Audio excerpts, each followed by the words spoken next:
মেয়েদের নাম দেখার সঙ্গে সঙ্গে ফলো ব্যাক করে দেয় এবং তারপর তাদের দুজনের মধ্যে কথোপকথন হয় এবং একটা সময় রেণুকা স্বামী তার আসল পরিচয় বলে দেয়।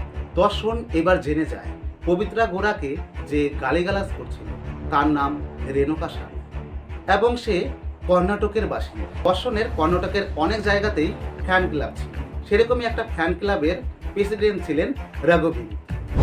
দর্শন রঘুবীনকে ফোন করে বলে, আমি তোমাকে 30 লক্ষ টাকা দেব, তোমাকে এর বিনিময়ে একটা লোককে কিডন্যাপ করতে হবে এবং তাকে বেঙ্গালুরুতে নিয়ে আসতে হবে। রঘুবীন তার সঙ্গীদের নিয়ে রেণুকা স্বামীর ঠিকানায় যায় এবং বলে, আমি তোমাকে দর্শনের সঙ্গে দেখা করাতে পারি, তুমি কি আমাদের সঙ্গে বেঙ্গালুরুতে যেতে রাজি আছো? রেণুকা স্বামী দর্শনের বিশাল বড় ভক্ত হওয়ার কারণে কোনো কিছু চিন্তা ভাবনা না করে সে ওদেরকে হ্যাঁ বলে দেয়।